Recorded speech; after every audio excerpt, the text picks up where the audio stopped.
Assalamualaikum warahmatullahi wabarakatuh.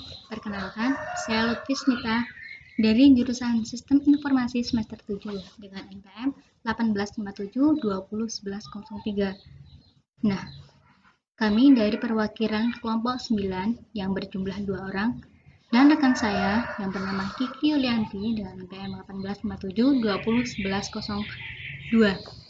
Di kesempatan kali ini, saya akan mempresentasikan salah satu tugas mata kuliah Sistem Informasi Perbankan dengan materi Teknologi Perbankan, yaitu dengan dosen pengampu Bapak Rukin Sudarwanto, SPD MTI. Langsung saja karena ke materinya. Pertama, pengantar teknologi ATM. 1. Perkembangan teknologi ATM. Pada periode ini terjadi peningkatan dan perkembangan yang sangat pesat dari alat pembayaran non-tunai dengan media kartu seperti kartu debit, kartu kredit, dan kartu ATM. Hal ini lebih disebabkan meningkatnya jumlah pemegang kartu dan transaksi lainnya yang diikuti dengan meningkatnya nilai transaksi. Sedangkan alat pembayaran seperti non-tunai dengan media kertas masih terdiri dari cek, biliet giro, wesel bank, non-debit, nota kredit, dan beberapa warkat clearing lainnya. Yang kedua, pengertian ATM dan fungsi ATM. ATM atau bisa disebut dengan anjungan tunai mandiri atau dengan kata lain automatic teller machine merupakan salah satu teknologi yang menerapkan konsep proses data berbasis digital. Device ini mempunyai dua bagian penting. Yang pertama hardware yang terdiri dari unit pemrosesan atau dapat disebut dengan PC, serta sistem device interface yang menghubungkan pemakaian atau user melalui suatu kartu magnetik. Dan yang kedua, software. Software ini berfungsi sebagai interface yang menghubungkan user dengan sistem dalam kaitan data informasi. Selanjutnya, fungsi dan manfaat ATM. Fungsi ATM antara lain yang pertama, 1. Praktis dan efisien dalam pelayanannya. Yang kedua, pengoperasian mesin ATM relatif lebih mudah. Yang ketiga, melayani 24 jam termasuk hari-hari libur. Yang keempat, menjamin keamanan dan privasi. Yang kelima, memungkinkan mengambil uang lebih dari satu kali dalam sehari. Dan yang terakhir, terdapat di berbagai tempat yang strategis. Jadi, secara umum, fungsi ATM adalah untuk melakukan penarikan uang secara tunai. Selain itu, masih banyak fungsi ATM yang dapat mempermudah kepentingan nasabah, seperti melakukan aktivitas perbankan, antaranya bisa informasi pengecekan saldo, pembayaran umum, tagihan telepon, kartu kredit, listrik, air, handphone, atau uang kuliah. Bisa juga untuk pembelian tiket penerbangan, isi ulang pulsa, pemindah bukuan, atau bisa disebut dengan open transfer. Dan yang terakhir dapat mengubah PIN lebih mudah. B. Pengantar teknologi internet banking. Yaitu terdapat 4 poin. Yang pertama, perkembangan internet banking. Yang kedua, jenis-jenis internet banking. Yang ketiga, sistem keamanan banking. Yang keempat, interface banking. Nah, materi selanjutnya akan dilanjutkan dengan rekan saya. Kepada rekan saya Kiki Yulianti, saya persilakan untuk melanjutkan materinya. Perkembangan internet banking, transaksi perbankan dengan menggunakan electronic banking di Indonesia baik secara frekuensi maupun volume terus mengalami peningkatan.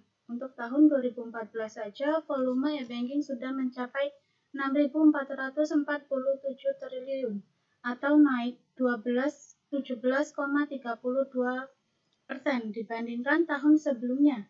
Dibandingkan layanan e-banking lainnya, perkembangan mobil banking terbilang paling cepat berkembangnya, karena layanan e-banking mampu menjawab kebutuhan masyarakat modern yang sangat mengedepankan kecepatan mobilitas dengan satu sentuhan. E-banking menciptakan kemudahan layanan perbankan yang terbilang cukup kompleks. Jenis-jenis internet banking. 1. Transaksi non-finansial. Terdiri dari informasi saldo, informasi mutasi rekening, ganti password, ganti alamat email, daftar rekening, daftar pembayaran. Yang kedua, transaksi finansial. Transaksi ini terdiri dari transfer dana antar rekening, pembayaran tagihan, pembelian voucher prabayar, pembelian tiket airline, pembayaran biaya pendidikan. Sistem keamanan e-banking. Sistem keamanan e-banking menggunakan standar internasional dengan enkripsi Core Success Layer 128 byte dengan pengamanan pintu akses internet banking dengan firewall. Interface e-banking. 1. Faktor rekayasa perangkat lunak, yaitu instruksi-instruksi yang dieksekusi dan memberikan fungsi dan kerja diinginkan.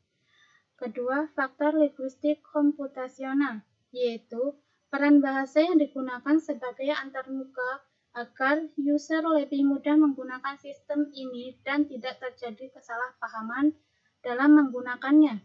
Yang ketiga, faktor kecerdasan merupakan suatu bagian ilmu komputer yang bertujuan agar komputer dapat melakukan pekerjaan seperti dan sebaik yang dilakukan manusia, serta menggabungkan cara berpikir manusia dengan mesin untuk mengambil keputusan, memecahkan masalah, dan pembelajaran.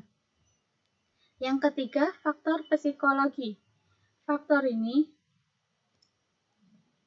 harus difikirkan terlebih dahulu, seperti target penggunaan program, bagaimana suasana, lingkungan, target, dan perilaku mereka secara umum, dan yang lain-lainnya, agar program yang dirancang itu lebih user-friendly. Yang kelima, faktor multimedia. Faktor ini berupa konteks multimedia digunakan sebagai sarana dialog yang sangat efektif antara manusia dengan komputer. Yang keenam, faktor antropologi, yaitu faktor memberikan gambaran tentang cara kerja kelompok yang masing-masing anggotanya diharapkan dapat memberikan kontribusi sesuai bidang masing-masing. Yang ketujuh, faktor matematika. Dalam hubungan manusia dan komputer adalah bahwa pembuatan suatu produk software haruslah efisien dalam perhitungan matematika. C. Pengantar teknologi mobile banking.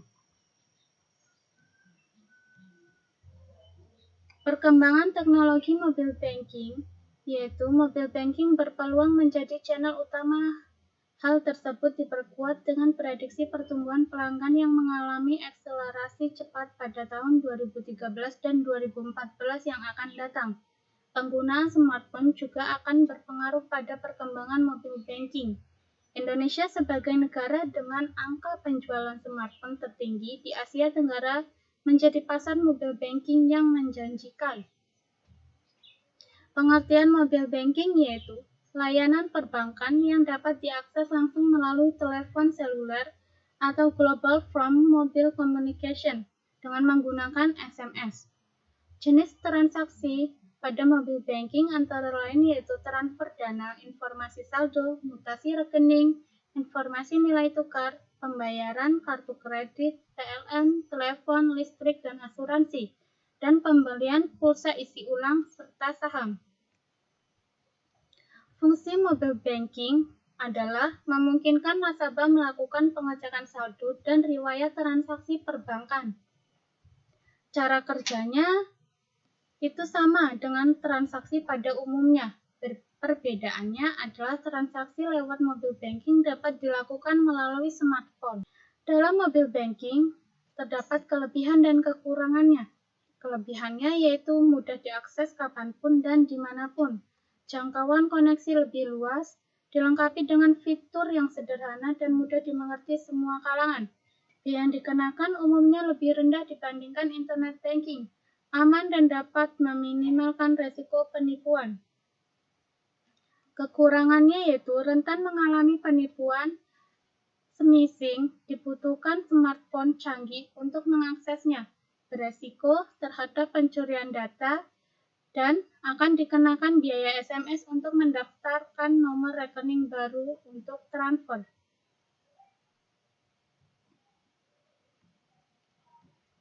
Sekian presentasi dari kelompok kami. Jika ada salah kata, kami mohon maaf. Kepada Allah kami mohon ampun. Kami akhiri. Wassalamualaikum warahmatullahi wabarakatuh.